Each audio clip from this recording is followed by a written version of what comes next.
देखिए, अभी हम लोग बात करेंगे कि भारत में जो हमारे समाज के विघटन की समस्याएं पैदा हुई हैं। तो भारतीय राज्य व्यवस्था कुछ भी कहे या कितना ही किसी भी अंदाज में चीज़ों को पेश करे, लेकिन सबसे बड़ी परेशानी होती है जब समाज विघटित होने लगता है। हम वोट किसे डालते हैं, कोई इतनी बड़ी बात नहीं होती है। हमारा विरोधी भी जीत सकता है, वोट डालने की परंपरा में ये है ही। लेकिन अगर हम समाज को ही तोड़ने लगेंगे तो मनुष्य का जीवन कितना असहज हो जाएगा, उसके दिन प्रतिदिन के जीवन में कितना समस्याग्रस्त हो जाएगा। और मनुष्य तो सामाजिक प्राणी है। जब सामाजिक प्राणी है तो हम समाज के बिना रह नहीं सकते। तो हमारा सबसे पहला समाज हमारे आसपास से बनता है, और अगर आसपास में ही ये विघटन शुरू हो जाए तो हम लोगों के बच्चों की और हम लोगों की ज़िंदगियों में जो असुरक्षा का भाव है वो हमारे विकास को ही नहीं रोक देगा, हमारे देश के विकास को भी रोक देगा समाज में।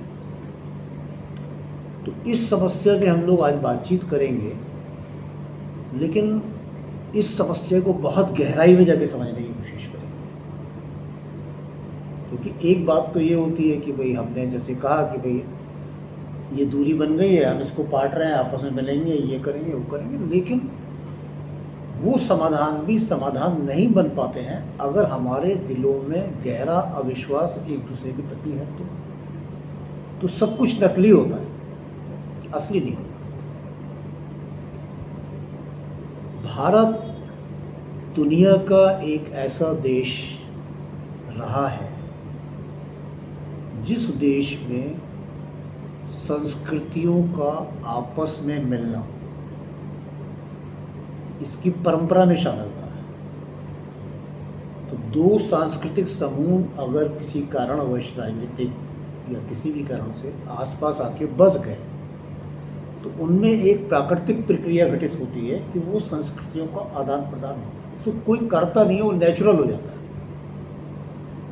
कुछ चीज़ें कोई किसी की अपना लेता है, कोई किसी की अपना लेता है, एक सामूहिक संस्कृति उभरने लगती है।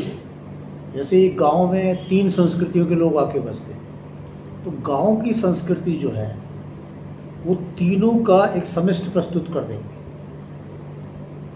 लेकिन तीनों संस्कृति के लोग अपने घरों पे और अपनी निजी जिंदगी पे अपनी संस्कृति बचाए रखेंगे बहुत दूर तक।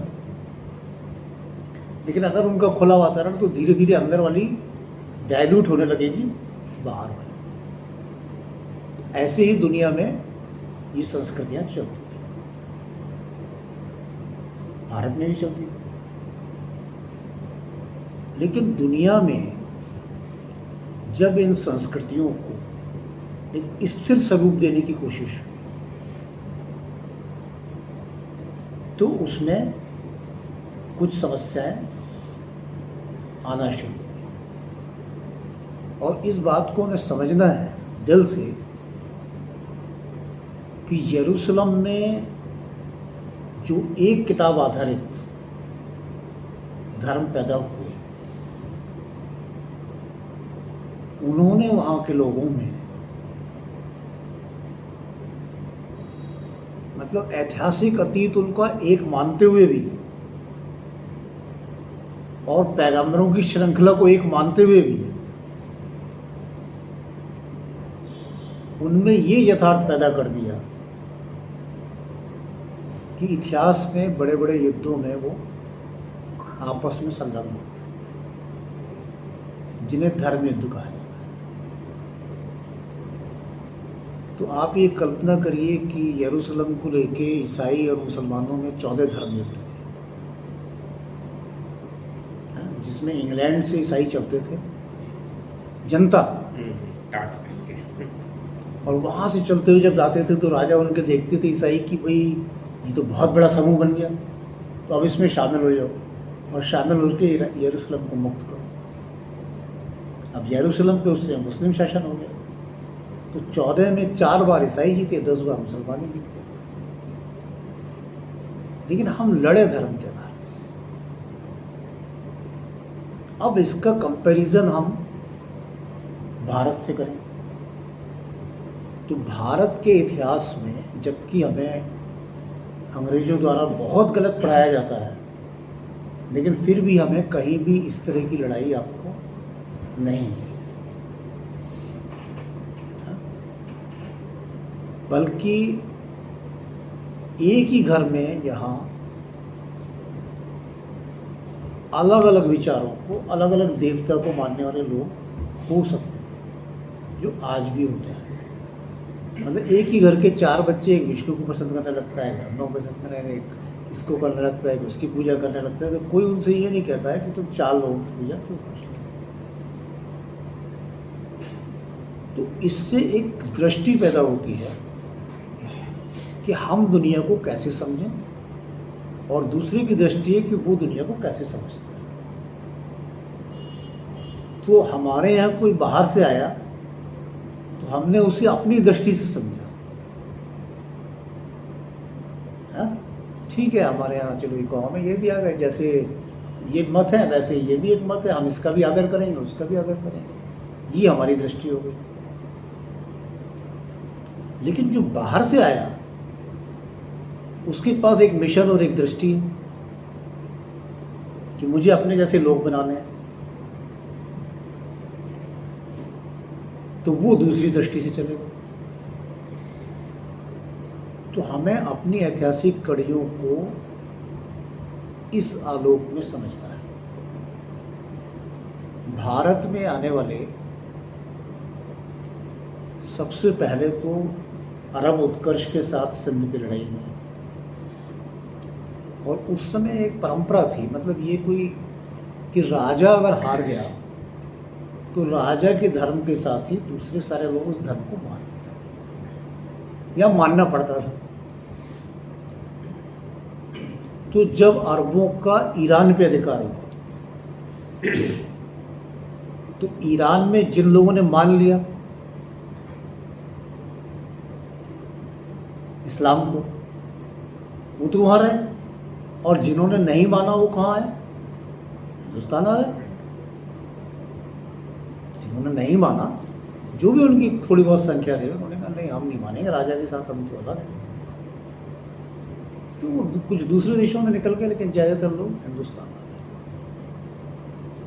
अब उसी कालक्रम में, यानी ये अरब उत्कर्ष की बात है, अभी तुर्कों का सवाल नहीं आया, अरब उत्कर्ष के काल में ही सिंध पे और अफगानिस्तान के एक हिस्से पे ये सब लड़ाई शुरू हुई अरबों की। तो सबसे पहले एक राजा दाहिर को, जिसकी कई कहानियाँ मुस्लिम साहित्य में मिलती हैं, इधर ही मिलती हैं, तो राजा दाहिर ने उनके जहाज वगैरह पकड़ लिए थे। अरब उत्कर्ष के साथ क्या है, उनके व्यापार का भी उत्कर्ष हो रहा है, वो जहाज भी अच्छे बना रहे हैं, व्यापार में भी धीरे धीरे आ रहा है। ऐसे ही उत्कर्ष होता है किस समाज में। तो यहाँ जहाज पकड़ लिए थे, फिर उसके लेके झगड़ा हुआ। एक यंग सेनापति ने, जिसकी 21-22 साल की उम्र थी, उसने इन्हें हरा दिया राजा दाहिर। उससे पहले नहीं हरा पाया, आए और यहाँ ईरान से। अब वही सवाल यहाँ हुआ कि राजा दाहिर के साथ मुसलमान कौन बनेगा और कौन नहीं बनेगा। तो ये मसला ये है कि हमारे यहाँ वहाँ से जो लोग नहीं बने वो आ गए मुजफ्फरनगर में जाट, और जो जाट बन गए वो वहीं रह गए पंजाब में। और ये मसला अरबों के उत्कर्ष की समाप्ति के साथ खत्म हो गया। अब देखिए, ईरान का जो सिविलाइजेशन है वो अरबों से ज़्यादा सिविलाइजेशन ओल्ड था। फिर वो दुनिया की उन ताकतों में थे जिनकी यूनान और रोम और सबसे हमेशा लड़ाई चलती थी, और अक्सर ये उन्हें हरा देते थे। लेकिन संयोग से जब कोई कौम उठती है ना, तो उसमें एक ताकत सी आ जाती है। अरबों में एक ताकत आ गई तो अरबों ने उन्हें हरा दिया, लेकिन कल्चर तो उनका स्ट्रॉन्ग था। तो धीरे धीरे ईरान में एक कल्चरल रिवोल्ट आने लगा, विद्रोह होने लगा, जिसे हम सूफीवाद के रूप में समझ सकते हैं। ईरान अब ईरान ने एक दूसरा जवाब क्या लिखा आपको, ये जो तुर्क लोग थे उनकी सेनाओं में, ये तो पहले मंगोलों के साथ आए इधर, और मंगोल जो मानते थे वो किस धर्म को मानते थे? बौद्ध धर्म। चंगेज खान क्या था? बौद्ध था। अभी हमारे देश में लोग उसको ही मुसलमान मानते हैं, है ना? समझ नहीं, चंगेज खान लिख रहा है तो वो बौद्ध था। लेकिन बौद्ध का मतलब आप ये समझिए कि ये प्राकृतिक कबीले जो है अपने प्राकृतिक धर्म को नहीं छोड़ते थे। तो मंगोलों का या इन लोगों का जो कबीलों का धर्म था वो कबीलाई धर्म अंदर चलता था, लेकिन अपनी सामूहिक एकता के लिए और कुछ नई बातें सीखने के लिए उन्होंने बौद्ध धर्म। इसमें एक फेमस कहानी है जो राहुल साइंस्टाइन कोट करते हैं। ये चीन की दीवार जानते हो आप लोग? चीन की दीवार क्यों बनाई गई? क्योंकि मंगोल लोग हर साल पीटते थे चीन के राजाओं को जाके, और उनसे टैक्स लेते थे, और टैक्स ही नहीं लेते थे, उनकी राजकुमारियाँ भी लेते थे। तो एक बार मंगोलों ने कहा हम तो इतने तुमसे आ गए हैं, लेकिन तुम पे क्या ऐसा है जो तुम हमसे आगे हो? तो उन्होंने कहा हम पे धर्म है। कि धर्म क्या है? कबीलाई वाली बात। धर्म हमारा ये बौद्ध धर्म मानते हैं, तो आपकी से हम धर्म को भी ले जाएंगे। तो राजकुमारियों के साथ बौद्ध भिक्षुओं को भी उठा के अपने यहाँ, समझे? तो इस तरह से मंगोल जो है वो बौद्ध धर्म उनका हो गया, यानी ऊपर से बौद्ध हो गए, अंदर ट्राइब्स। जब मंगोल आगे बढ़े, देखिए आप कि जब मंगोल बढ़े तो पूरा मध्य एशिया अपने आप को मंगोल कहने लगा। सब मंगोल नहीं थे, मंगोल तो एक कबीला था, मंगोलिया के लोग थे, लेकिन रास्ते में जितने ट्राइब्स को वो हराते थे उसको लोग उनकी सेना में भर्ती होते थे, तो क्या कहलाते थे वो? तो सब मंगोल कहलाए उस समय। अब मंगोलों में फिर लास्ट में जाके उसकी शादी हो गई लड़के की, हलाकू की, कुछ लोग मुसलमान हो गए उसमें। उधर जो ऊपर से तुर्क जाति के लोग और उतर रहे थे, सोल्जक तुर्क कहते हैं, हमारे वाले तुर्क नहीं है, हमारे वाले तुर्क नहीं है। हमारे वाले तुर्क वही हैं जो मंगोल बन गए थे, मंगोल से तुर्क बने। लेकिन वो तुर्क जो है उनकी मिलिटेंसी भी बहुत ज़बरदस्त थी। तो वो लोग जब इस्लाम उन्होंने ग्रहण किया, अब इस्लाम ग्रहण करो तो एक धर्म मिल गया उन्हें, तो उनकी ये भी समझ में आ गई कि फिर राजा हम क्यों नहीं हैं, राजा ये हैं और हम सैनिक भी क्यों हैं। तो उनकी जो छोटे छोटे ग्रुपों के सरदार थे उन्होंने मिल के, क्योंकि अरब सत्ता को तो मंगोलों ने कमज़ोर कर दिया था, है ना? तो इस तुर्क सत्ता ने उनसे छीन ली खिलाफत, समझ रहे हो? और मंगोलों और तुर्कों ने रोम को भी हराया और रोम को भी लूटा। तो जो लोग हमें समझाने की कोशिश करते हैं कि हमारे यहाँ ये हो गया, तो हमें उनसे पूछना चाहिए कि भाई रोम के लोग तो बड़े समझदार और बड़े बुद्धिमान और बड़े रैशनल और सब चीज़ों में अच्छे थे, वो क्यों पिटे? हिंदुस्तान को तुरंत बता देगा ना आदमी कि भाई जातिवाद था, ये था, खराब थे इसलिए हो गया। भाई तुम तो बहुत अच्छे थे, तो पिटाई तो मंगोलों ने इतनी लगाई कि तुम उसे पढ़ाते हो, पीली लहर करके, येलो लहर करके पढ़ाते हो, इतना रोम में और ज़रा उथल पुथल मचाई। फिर तुर्कों ने आधा तुमसे सत्ता, आधी सत्ता तुरंत छीन ली। जो टर्की बना ना, राजधानी बनी, तो ये तो सब उनका राज्य था, उनका आधा राज्य तो उन्होंने पहले ही छीन लिया, और आधे राज्य पे दबाव रखा, बाद में छीना। तो ये दुनिया की उथल पुथल है। अब इस उथल पुथल में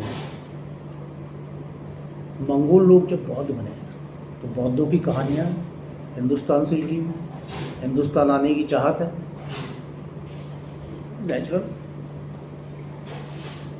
अब जब आप जानते हो चंगेज खान हिंदुस्तान में आया, तो चंगेज खान ने कोई रोम और यहाँ उसकी तरह थोड़ी लूटपाट मचाई।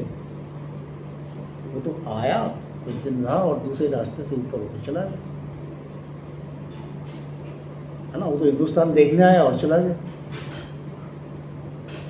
अब ये जो अपने तैमूर या दूसरे कबीले थे, जब उनका मंगोलों का सूरज अस्त होने लगा, इधर सोल्जक तुर्क आने से ये अपने आप को तुर्क कहने लगे। और अपने आप को तुर्क कह के उस खलीफा को स्वीकार करते हुए इन्होंने इस साइड की अपनी हुकूमतें जो मंगोलों के वक्त में हासिल हो गई थी वो बचा।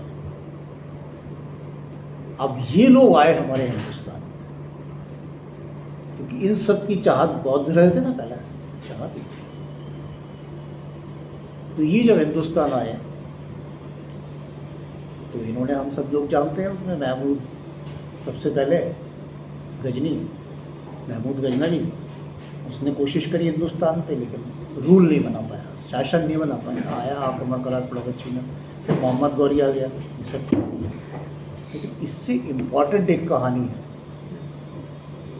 जो हमें समझनी है, किसी किताब में नहीं मिलेगी, लेकिन आप अगर समझोगे और उस पर शोध करते हो तो आपको एक दूसरी असलियत मालूम पड़ेगी हिंदुस्तान की।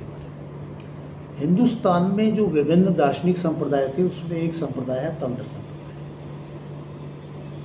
और ये तंत्र संप्रदाय जो है इसका ओरिजिन है बंगाल। तो 9वीं-10वीं शताब्दी में यहाँ पे पाल वंश का शासन था। उस समय एक यूनिवर्सिटी तैयार हुई जिसे कहते हैं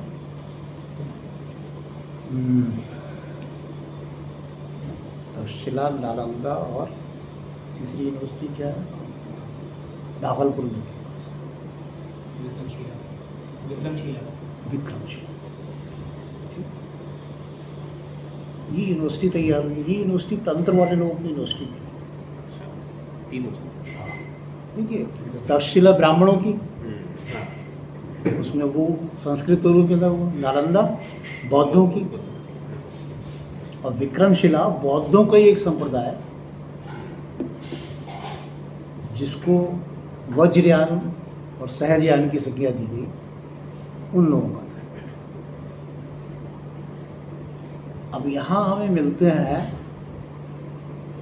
वज्रयानी लोग जो चीन से लेके तिब्बत और ऊपर के सारे एरिए में ईरान तक इनका प्रभाव, और ये सिद्ध लोग थे। 84 सिद्धों की कहानी है, 84 सिद्ध। तो सिद्ध में का मतलब है, इस पर हम लोग कभी अलग से बात करेंगे, कि स्पिरिचुअल पावर को ग्रो करा लिया किसी आदमी ने।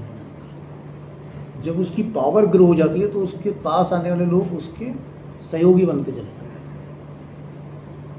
तो इसका एक साइंटिफिक मेथड अपने आप के विकास का वो इन लोगों ने हासिल किया, और इनका प्रभाव यहाँ तक हो गया। तो इनके प्रभाव से क्या हुआ कि सारा अफगानिस्तान, ईरान, ये सब इनके प्रभाव में था। अब पॉलिटिकल रीजन से तो अरबों के उत्कर्ष के बाद या तुर्कों के उत्कर्ष से ये पूरा समाज चला गया, इसने इस्लाम स्वीकार कर लिया। लेकिन जो सूफी है वो क्या कहता है कि मेरे ईश्वर से डायरेक्ट संबंध है, और मैं जो हूँ उससे बात करता हूँ, मैं उसमें डूब जाता हूँ। कई सूफी ऐसे ही वर्णन करते हैं जैसे वो पुरुष है और मैं स्त्री हूँ, जैसे कबीर वर्णन करते हैं ना, मैं राम की बहुरिया। तो अब इसकी अगर आप तुलना करोगे सूफियों की, तो आपको इसके पीछे वो संप्रदाय निकल के आए। अब वज्रयानियों के बाद में इसके कई मेथड थे जिसकी आलोचना होने लगी, बात होने लगी। तो 84 सिद्धों में अंतिम 2 सिद्ध ने बौद्ध छोड़ के अपने आप को हिंदू कहना शुरू कर दिया। ये है गोरखनाथ के गुरु मत्स्येंद्रनाथ थे।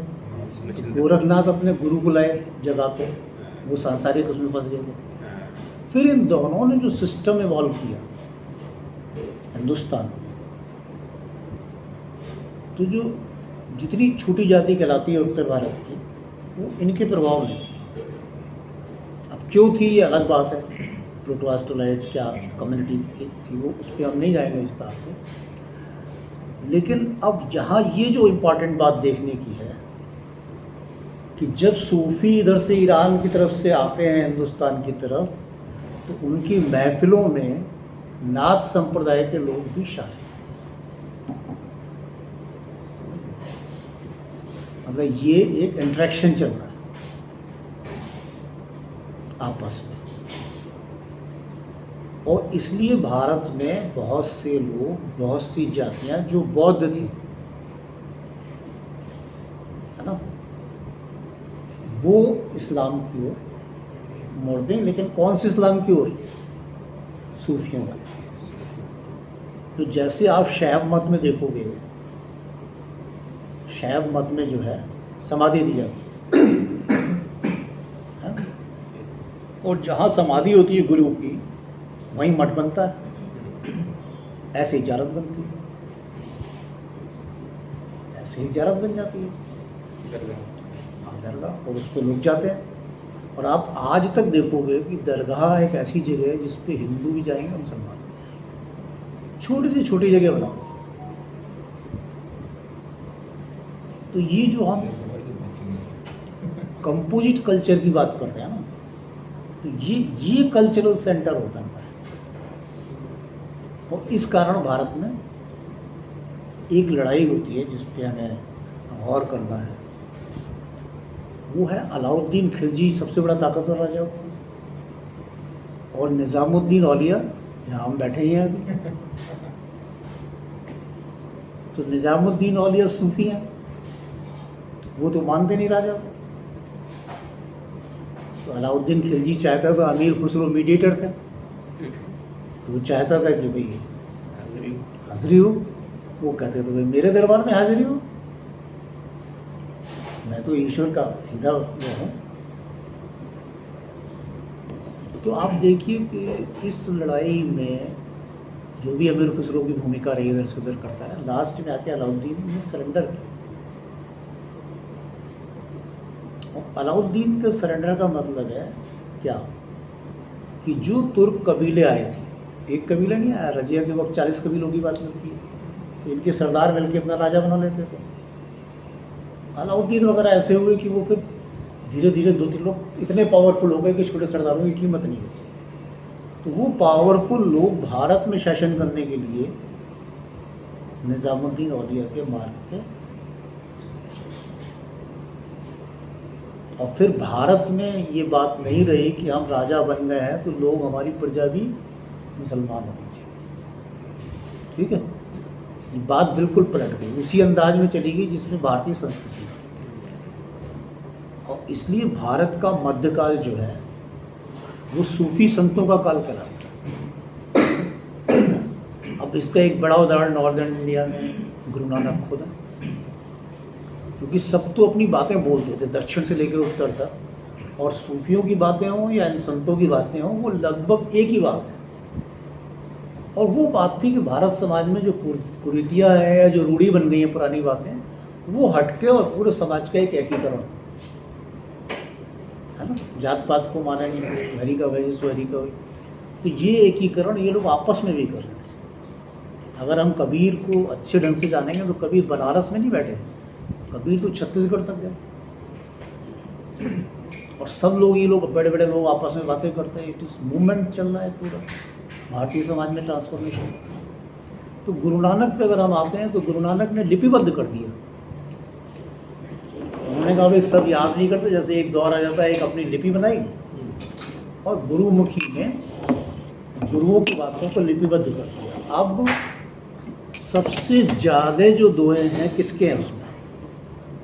शेख फरीद। गुरु ग्रंथ साहब में अगर किसी एक व्यक्ति की ज़्यादा दोहे हैं वो शेख फरीद।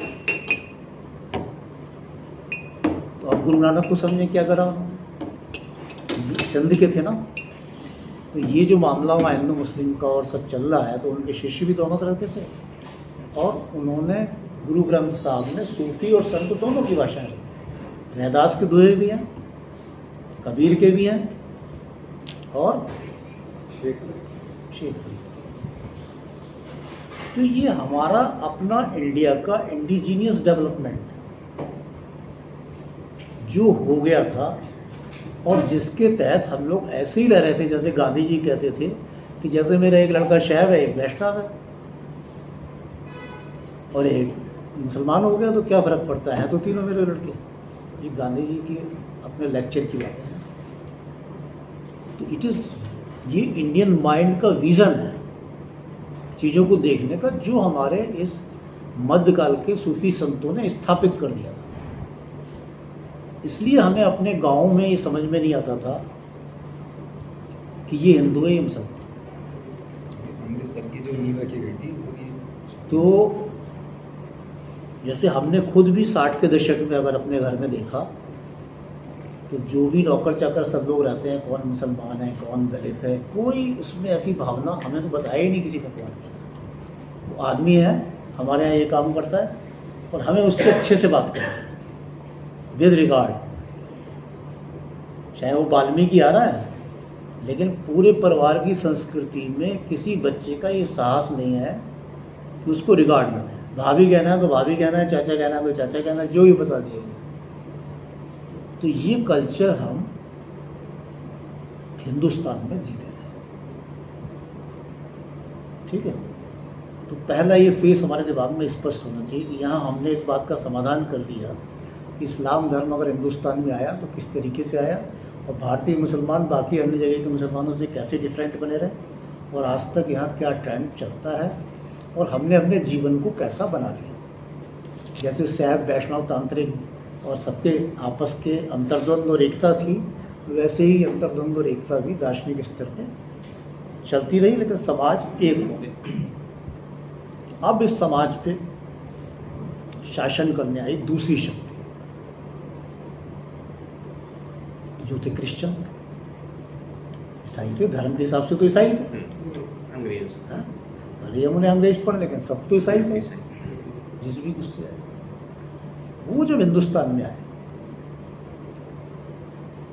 तो उनका भी लक्ष्य मिशनरी वही था कि भाई लोगों को ईसाई बना लेंगे, लेकिन उन्होंने देखा ये काम बहुत मुश्किल है, संभव नहीं हो रहा। तो सबसे पहले अंग्रेजों की सत्ता जो बनारस में, उसमें कलकत्ता में स्थापित हुई, तो उन्होंने बड़े बड़े इंटेलेक्चुअल लोगों पे कोशिश करी, खुद राम मोहन राय पे भी, कि वो ईसाई बन जाए। लेकिन वो ईसाई बनने को कोई तैयार नहीं हुआ, साहस नहीं।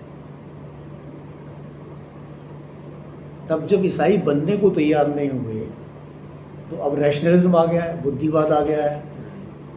तो हम डायरेक्ट इसकी जगह कुछ इनडायरेक्ट प्रोसेस को ले आए।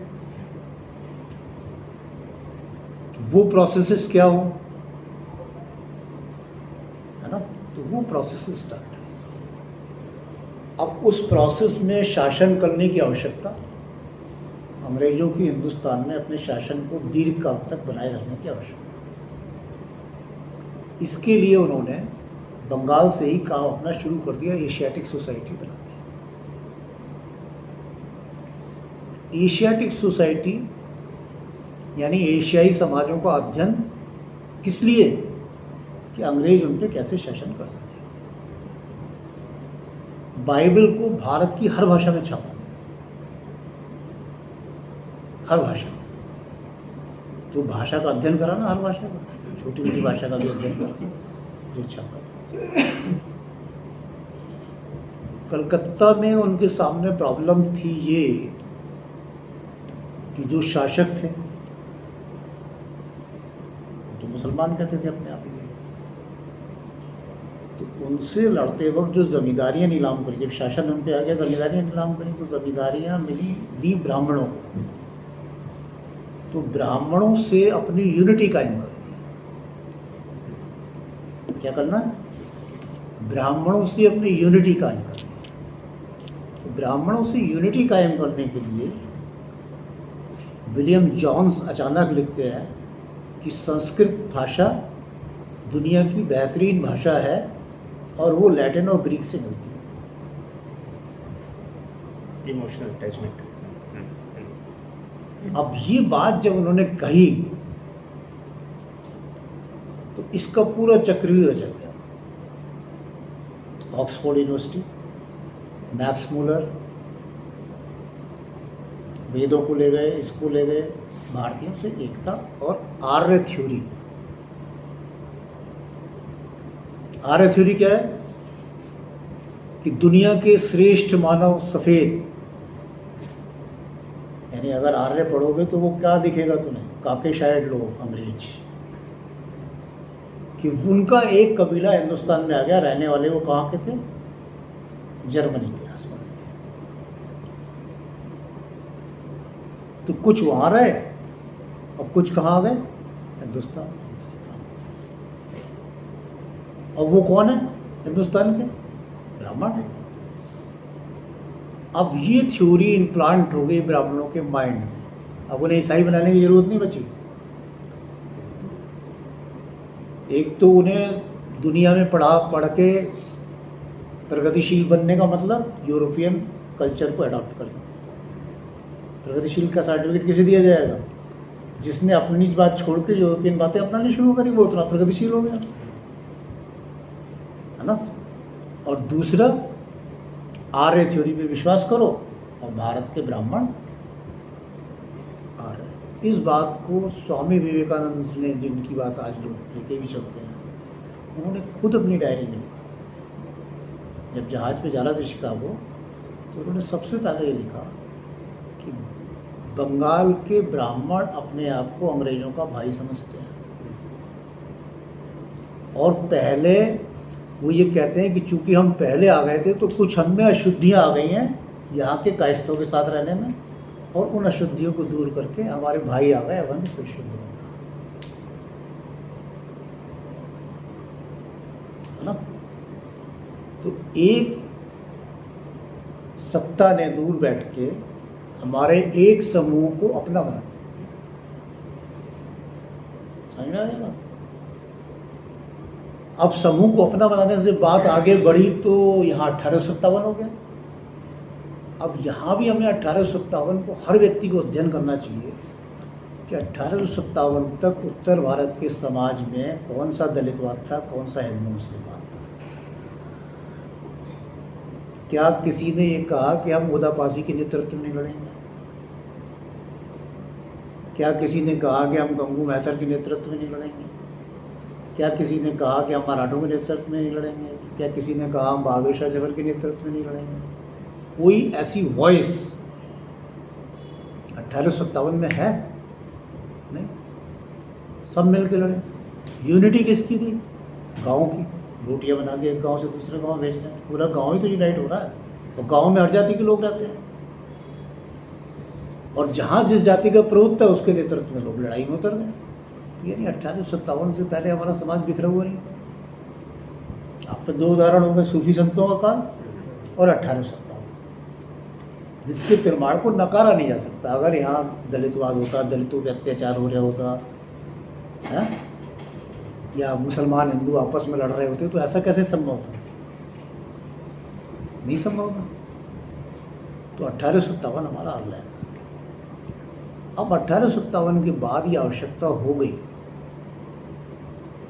हिंदू और मुसलमान अगर आपस में एक दूसरे के विरोधी नहीं बनते हैं तो भारत में शासन चलाना संभव नहीं।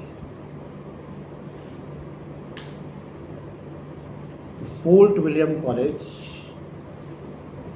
कलकत्ता, गिलक्राइस्ट नाम के विद्वान, उनके नेतृत्व में 5 मौलवी और 5 पंडित ब्राह्मण नियुक्त किए गए एक काम से। किस काम से? कि जो हिंदवी भाषा है, जिसको अंग्रेजों ने खुद लिखा कि भारत में एक हिंदवी भाषा है, जो भाषा एक है लेकिन 2 लिपियों में लिखी जाती है। फारसी में लिख दो उर्दू कहलाती है, और देवनागरी में लिख दो तो हिंदी। तो इस हिंदवी को डिवीज़न करना था। क्या करना था? डिवीज़न, हिंदी और उर्दू। अब लिटरेचर निर्माण हो रहा है। पंडितों का काम है कि अपनी भाषा में से फारसी के शब्दों को निकाल दो और संस्कृत के शब्द को बढ़ा दो।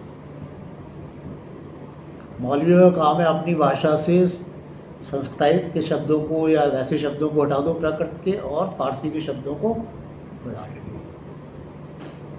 एक भाषा को तोड़ के 2 भाषाएं बना दी। एक हिंदी, और देखो धीरे धीरे लोगों के दिमाग में ये बात बैठ गई कि उर्दू मुसलमानों की भाषा है और हिंदी हिंदुओं की भाषा। बैठ गई। आप किसी को समझाओगे मानेगा नहीं। हाँ, वो उर्दू को अरबी समझे बैठा है, समझे? जबकि उर्दू हिंदुस्तान के अलावा तो कहीं है नहीं, शुद्ध यहीं पैदा हुई जबान है ना, और हिंदी भी से पैदा हुई, और उसमें ब्रज भाषा के और लहंदा भाषा के, सिंधी और ब्रज भाषा के से जुड़ के काफ़ी शब्द आए, क्योंकि सबसे पहले उधर आए। और देखो इंटरेस्टिंग बात है ना कि वहाँ से जब आए तो ये लोग सिंध से जो लोग हिंदी बोल लेते थे और उनकी भाषा भी समझ लेते थे फारसी, उनको तो लाना ही पड़ेगा ना दिल्ली पे। उन्हीं के इंटरेक्शन से तो नई भाषा बनेगी, नई भाषा बनेगी। तो अंग्रेजों ने कर दिया दोनों अलग। तो ये हमारे दिमागों में, ब्राह्मण तो चले गए वहाँ, ब्राह्मण के पीछे पीछे सवर्ण हिंदू चले गए, क्योंकि सबने का फिर उन्होंने बता दिया सब ब्रह्मा से पैदा हुए हो, तुम भी ब्रह्मा से इधर से पैदा हुए, ब्रह्मा के उधर से पैदा हुए, तो सब हिंदू तो उधर खींचे आ रहे थे। इधर हिंदू मुस्लिम हो गया 1857 के बाद। तो ये ब्रिटिश कॉन्स्पिरेसी। अभी हम दक्षिण की ओर नहीं जा रहे हैं, दक्षिण में उन्होंने दूसरी शब्द इस्तेमाल करा, द्रविड़ का है, और एक दूसरे चर्च को इन्वॉल्व किया और एक दूसरी कहानी इनपुट करी, जिसको एक पादरी कार्लवेट था, उसने बताया कि भाई हम लोग पहले ईसाई थे और बाद में ये हिंदू हो गए, पुराने धर्म की ओर चल रहा है। और हमारा उत्तर भारत के लोगों से कोई मतलब नहीं, उत्तर भारत के लोगों ने हमें बुलाया। और महात्मा फुले लिखते हैं कि राजा बली की संतान हम हैं और राजा बली की संतान अंग्रेज हैं, और अंग्रेज हमारे भाई हैं, हमारी मुक्ति के लिए हमें। लेकिन यहाँ ब्राह्मण वाली थ्योरी है, वहाँ पर तो उसके विस्तार में नहीं जा रहा है। अभी हम इस बात को समझेंगे कि ये समस्या कैसे आज जो हमारे सामने प्रकट हो रहा है वो क्या है ना। वो किसी सामान्य आदमी का दोष नहीं है, सामान्य आदमी के दिमाग में जो प्रोग्रामिंग की गई है उसका दोष है। तो प्रोग्रामिंग कैसे की गई है वैसे ही निकालनी पड़ेगी। अगर आप नहीं जानते हो तो आप उसको निकाल नहीं सकते हो। तो आपने यहाँ तक 1857 के बाद की बात समझ ली। अब एक बात हो गई, 1905 में इन्होंने कहा यार ये बंगाल में बड़े लोग विरोध में खड़े होने लगे, बंगाल का विभाजन कर दो, बंगाल का विभाजन कर दो, हिंदू बंगाल और मुस्लिम बंगाल, एक की राजधानी ढाका, एक की कलकत्ता। तो आप देखिए इसका विरोध किसने करा? केवल बंगालियों ने, पूरे हिंदुस्तान में विरोध। ये हमारी राष्ट्रीय चेतना की दूसरी मिसाल है कि बंगाल विभाजन हो रहा है हिंदू और मुस्लिम के सवाल पे, लेकिन इस देश के सारे लोग कह रहे हैं कि हिंदू और मुस्लिम के सवाल पे विभाजन नहीं होगा। ये महाराष्ट्र के लोग भी कह रहे हैं, पंजाब के लोग भी कह रहे हैं, और अंग्रेजों के लिए पूरी मुसीबत पड़ गई 1905 में। लाल बाल पाल 3 हीरो आ गए इसके, लाला लाजपत राय वहाँ से, तिलक महाराष्ट्र से, विपिन चंद्र पाल बंगाल से। पूरी कांग्रेस जो अंग्रेजों ने ही बनवाई थी, उसमें 1907 में वायसराय ने लिखा कि कांग्रेस को तो समुद्र में डुबो देना चाहिए, अब ये हमारे लिए भक्षक बन गई। तो बंग भंग जब नहीं सफल हुआ 1911, अब नए तरीके से सोचना पड़ेगा ना, अब नए तरीके से सोचना पड़ेगा। तो नया तरीका है चुनाव, थोड़े से वायदे जिसपे हम आज चल रहे हैं उसकी शुरुआत। तो मॉर्ले मॉन्टो सुधार हुए, और उन्होंने कहा भाई ऐसा है कि पहले वोट सारे लोग नहीं डालते थे, कुछ संपन्न लोग ही वोट डालते थे। तब भी उन्होंने कहा कि भाई ये जो है इसमें हिंदू तो ज़्यादा है संख्या में और मुसलमान कम है, तो मुसलमान को अलग से अधिकार मिलना चाहिए। अब मुसलमान मुसलमान के लिए वोट करेगा, हिंदू हिंदू के लिए वोट करेगा। तो अगर मुसलमान मुसलमान के लिए वोट करेगा तो ज़्यादा मुस्लिम बनेगा, सबसे वोट मांगेगा तो उदार बनेगा। तो ये पृथक निर्वाचन दिया गया। पृथक निर्वाचन ही नहीं दिया गया, एक मुस्लिम लीग की स्थापना कराई गई ढाका के नवाब से, अब मुस्लिम लीग की इस तरह की डिमांड शुरू हो गई कि भाई मुसलमानों पे अत्याचार हो रहा है, मुसलमान अलग और मुसलमान अलग। लेकिन जो हमारे तिलक वगैरह लोग थे जिन पे हिंदूवाद का आरोप लगाया जाता है, उन्होंने इस सब के बावजूद जब वो जेल से छूट के आए तो 1916 में अंग्रेजों की सारी पॉलिसी फेल कर दी, लखनऊ पैक्ट कर दिया हिंदू मुस्लिम लीग पर। अंग्रेज ये भांप रहे थे कि हमारा दाव सही नहीं पड़ रहा, अभी काम बन नहीं रहा, तो उन्होंने हिंदू महासभा भी बनवा दी बनारस के राजा के द्वारा, क्योंकि वो भी राजा के द्वारा, यही बनारस के राजा ने बनाई, इसलिए मदन मोहन मालवीय इंपॉर्टेंट हो गए। इस हिंदू महासभा ने विरोध करा लखनऊ पैक्ट कि कांग्रेस को मुस्लिम लीग से पैक्ट नहीं करना चाहिए और ये नहीं करना चाहिए। लेकिन तिलक से लेके गांधी तक जो योजना थी वो क्या थी? राजनेताओं की तरह योजना नहीं थी कि वोट बैंक के लिए दोनों चीज़ों को पकाओ। उनकी योजना थी समाज को जोड़ना है।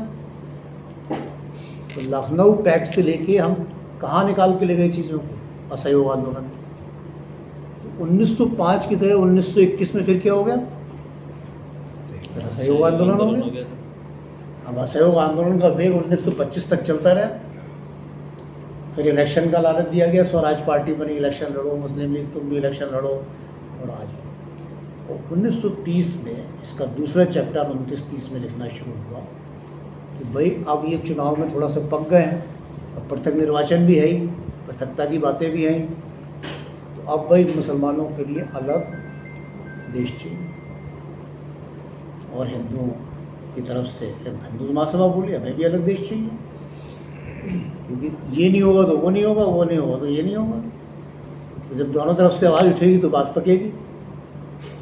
लेकिन पकते पकते भी शहीद भगत सिंह आ गए, अशफाकुल्ला आ गए, राम प्रसाद बिस्मिल आ गए, 31 का सहयोग आंदोलन आ गया, बात फिर उठ नहीं पाई। फिर 1937 का इलेक्शन लाए, है ना, दलित वाले मुद्दे को हम छोड़ रहे हैं। 1937 का इलेक्शन लाए। 1937 के इलेक्शन में मुस्लिम लीग को भी सीटें आ गई, कांग्रेस को भी सीटें आ गई, देनी थी एक तरफ। अब उसमें फ्रैक्शन पड़ गया कि तुम हमारी सरकार भी बनवा रहे बंगाल में, तो हम तुम्हारी सरकार क्यों बनवाएं वहाँ पे, और तुम्हारी सरकार क्यों बनवाएं। तो बात पका दी गई इसके बाद। लेकिन पकते पकते 1942 का आंदोलन हो गया, फिर बात गिर गई। तो गिर गई तो फिर 1946 में तो लास्ट था, नहीं तो गया हाथ से। तो भारत विभाजन कराना, माउंटबेटन आए, इसलिए महारानी विक्टोरिया ने कहा। तो नियोजित ढंग से विभाजन करने आए हुए माउंटबेटन ने अपने कुछ लोगों के साथ मिलके और 2-3 सरदार पटेल, नेहरू, जिन्ना, 3 ही आदमी को डील किया उन्होंने। और 3 आदमियों को डील करके उन्होंने भारत पाक विभाजन की पूरी पृष्ठभूमि और विभाजन करा दिया। विभाजन करा दिया तो हम लोग उस दुख में फंस गए जो दुख पाकिस्तान जाने वाले मुसलमानों को जब तक वो जिंदा रहे, जब तक बना रहे। देशजता क्या होती है? अपना देश है ना, अपना समाज है, अपना गांव है। अब छोड़ के तो आप आ गए झटके में, मान लो चले गए परिस्थिति देख के, याद तो वही आएगा। आप उपन्यास देखोगे अगर उस काल के पाकिस्तान के भी लोगों के, तो सारे उपन्यासों में यही रोना है कि हम वहाँ थे, सुबह को अजान आती थी, फिर प्रार्थना सुनाई देती थी, यूँ होता था बचपन में, ये होता था। ये सब उपन्यास है यहाँ के लोगों के भी, जो लोग वहाँ से आ गए, बड़े बड़े लोग जैसे कुलदीप नैयर जैसे लोगों के टच किया, उन सबका यही दर्द था कि यार हमारा देश तो वहाँ छूट गया, क्योंकि कृत्रिम विभाजन था, वास्तविक विभाजन थी। लेकिन खैर इसके बाद आज़ाद हुए और धीरे धीरे चल पड़े। और लेकिन हम अंग्रेजों की पढ़ाई पढ़ते रहे, इसमें मैकाले साहब का भी बड़ा योगदान है। और ये भी आप समझ लें कि भारत का इतिहास महारानी ने खुद लिखवाया अपने सबसे बड़े विद्वान व्यक्ति से, जेम्स मिल से, उसके निर्देशन।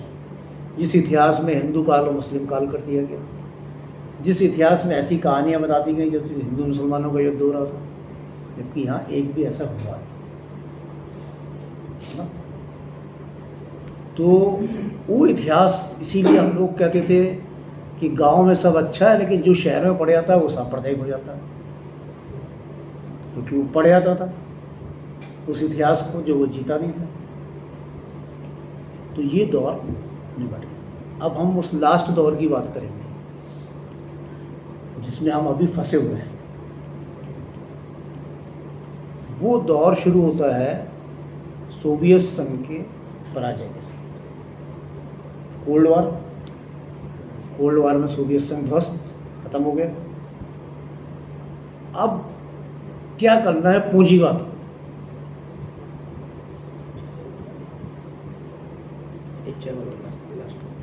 खत्म हो जाएगा।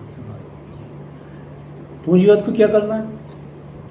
पूंजीवाद कहता है ओपन द सोसाइटी, सब कुछ छोड़ो और बेहतर उपभोक्ता बन जाओ, बेहतर मजदूर, बेहतर उपभोक्ता बनो, तभी तो पूंजीवाद आएगा। पूंजी जितने चक्कर तेजी से लगाएगी उतने पूंजीवाद ज़्यादा है ना। 4 ट्रिलियन का 50 ट्रिलियन कर लो, बस एक पूंजी को घुमाते रहो, जितनी तेजी से घुमाओगे उतने ट्रिलियन की सभ्यता बनेगी।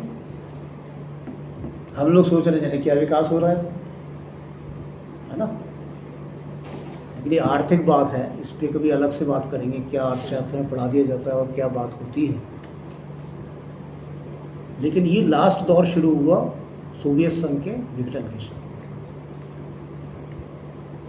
अमेरिका के फिलोसफर्स ने, थिंकर्स ने बताया कि अब हमारी सबसे बड़ी दुश्मनी जो पूंजीवाद को नहीं आने दे रहे हैं लोग, वो लोग हैं इस्लामिक फंडामेंटलिस्ट। क्योंकि ये अपने धर्म पे अभी तक कट्टर बने हुए हैं, इनकी सोसाइटी ओपन नहीं हो रही है, बेहतरीन उपभोक्ता नहीं बन रहे हैं, इसलिए हमें सबसे पहले अब निपटना है। सोवियत संघ कम्युनिस्ट तो निपट गए, अब हमें निपटना है इस्लामिक फंडामेंटलिस्ट। तो उस थ्योरी पे काम करना शुरू हुआ। तो उसमें एक थ्योरी हंटिंगटन साहब और भी आगे बढ़ के ले आए, क्लैश ऑफ सिविलाइजेशन। अब वर्गों का युद्ध नहीं होगा, अब सभ्यताओं का युद्ध होगा। और सभ्यताएं कौन कौन सी हैं? इस्लाम, ईसाई, यहूदी, 3 तो उनके दिमाग में थी, और बाकी बौद्ध करके चीन को भी उन्होंने बौद्ध मान लिया, फिर कम्युनिस्ट नहीं बना, बौद्ध मान लिया, और एक हिंदू मान लिया। अब हिंदू को क्या करना है? क्योंकि इस्लामिक फंडामेंटलिस्ट से निपटना है, इसलिए हिंदुस्तान में हिंदूवाद होना चाहिए। क्योंकि एक मोर्चा उधर है तो एक मोर्चा लास्ट में तो यहीं आएगा ना। चीन तो रिलायबल है नहीं उनके लिए, लेकिन हिंदुस्तान में अगर ऐसी शक्तियाँ हो तो इसका ट्रायल दिया मोदी जी ने, जब उनके गुरु कहते रहे अटल बिहारी वाजपेयी की राजधर्म का पालन करो। फिर राजधर्म ये है कि तुम झगड़ा मत होने दो, लेकिन वो 3 दिन तक अपने यहाँ झगड़ा कराते रहे। तो उसका पुरस्कार उन्हें दिया क्लैश ऑफ सिविलाइजेशन वाले लोगों ने कि आपको अगला भारत का प्रधानमंत्री बनाया जाए। और हिंदुस्तान में डिज़ाइन करा गया यरूशलेम के झगड़े की तरह से बाबरी मस्जिद। आप जानते हैं बाबरी मस्जिद एक्शन कमेटी का अधिकांश खर्चा आरएसएस उठाता है। क्योंकि अगर बाबरी मस्जिद एक्शन कमेटी नहीं होगी तो आरएसएस कितना ही प्रचार करे, होगा क्या, है ना। तो इधर से ये बोलेंगे, उधर से वो बोलेंगे, तो आपस में नफरत बढ़ेगी, फिर लड़ाई होगी।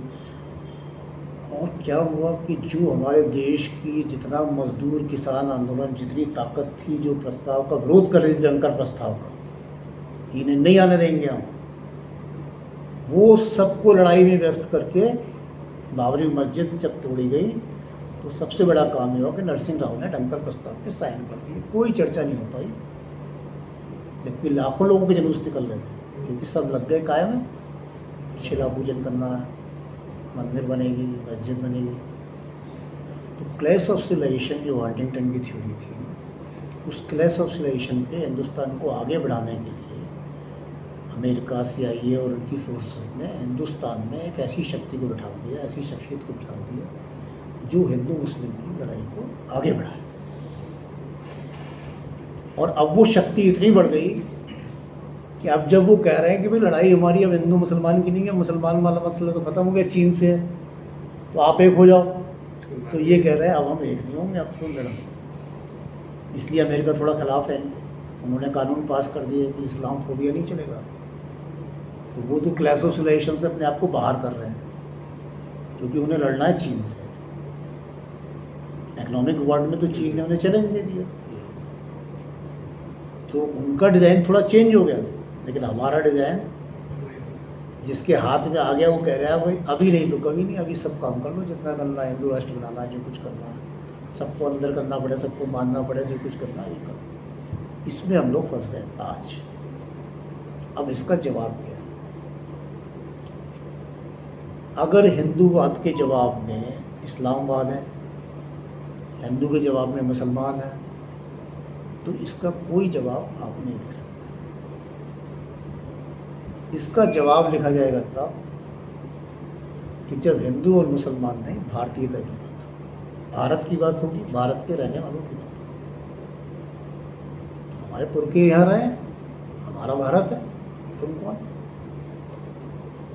जब तक इस अंदाज में बात नहीं होगी, जैसे कांग्रेस बात करी, तो कांग्रेस ने क्यों बात करी? महात्मा गांधी की खासियत क्या थी?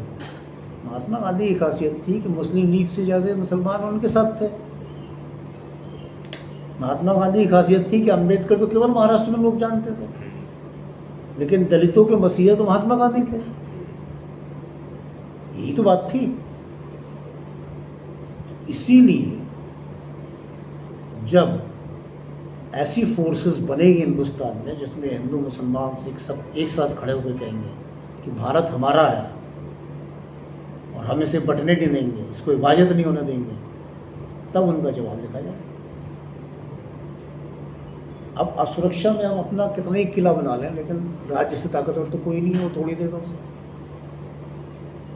तो वो जवाब लिखना, वो जवाब से सबसे ज़्यादा चिंतित होते हैं। आप समझ लो, आप कितना ही संगठन बना लो, उस पर वो चिंतित नहीं होंगे। अगर संगठन में हिंदू और मुसलमान एक साथ नहीं है तो उनकी कोई चिंता नहीं। वो पहले डिवाइड करते हैं किसी भी संगठन को कि अगर कोई संगठन हिंदुओं ने बनाया उसमें मुसलमान नहीं रहना चाहिए, और मुसलमानों ने बनाया उसमें हिंदू नहीं रहना चाहिए। ये इंटेलिजेंस का विशेष काम है। मतलब पूरा दम लगा देते हैं इस बात पर, और यही उनका जवाब है कि जितने लोग मिलकर ये बात सोच लेंगे उतना ही उनका जवाब लिख जाए। कुछ मत करो। आजकल तो बहुत बड़े युद्ध मनोवैज्ञानिक होते हैं ना। जैसे आप शुरुआत में बात कर रहे थे, जिस गांव में